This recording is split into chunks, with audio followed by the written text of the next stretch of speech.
ತಮಿಳುನಾಡು ಸರ್ಕಾರವೇ ಯಾರು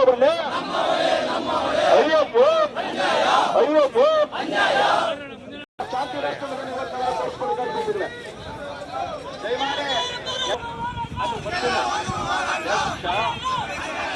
ಬಹಿರಂಗವಾಗಿ ನಿಮ್ಗೆ ಹೇಳ್ತಾ ಇದ್ದೀವಿ, ಯಾವುದೇ ಕಾರಣಕ್ಕೂ ತಮಿಳುನಾಡಿಗೆ ನೀರು ಬಿಡಕ್ಕಾಗೋದಿಲ್ಲ.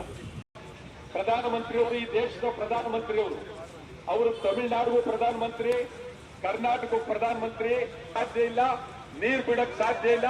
ಇದು ಸ್ಪಷ್ಟ. ಆ ದೃಷ್ಟಿಯಿಂದ ಇದು ಎಲ್ಲರೂ ತೀರ್ಮಾನ ಆಗಬೇಕು. ನಮ್ಗೆ ಯಾವುದೇ ಸುಪ್ರೀಂ ಕೋರ್ಟ್ ಅಲ್ಲ, ಯಾರೇ ನಮಗೆ ನೀರು ಬಿಡಿ ಅಂತ ಹೇಳಿದ್ರು ನಮ್ಮಲ್ಲಿ ನೀರಿಲ್ಲ, ಆಗೋದಿಲ್ಲ. ಇದನ್ನು ಸ್ಪಷ್ಟವಾಗಿ ಹೇಳ್ತಾ ಇದೀವಿ. ನಮ್ಮ ಹೋರಾಟ ಶಾಂತಿ ಮಾಡಬೇಕು. ಎಲ್ಲರೂ ಶಾಂತಿಯುತವಾಗಿ ಕೂತ್ಕೊಳ್ತಾರೆ. ನಾನು ನಮ್ಮ ಮುಖಂಡರುಗಳೆಲ್ಲ, ಶಿವರಾಮಗೌಡರು, ನವನೀತ್ ಬಂದ ಅನೇಕ ಮುಖಂಡರುಗಳೆಲ್ಲರೂ ಇಲ್ಲಿ ಬಂದಿದ್ದಾರೆ. ಎಲ್ಲರೂ ಇರ್ತೀವಿ, ಅಲ್ಲಿ ಮಾತನಾಡ್ತೀವಿ.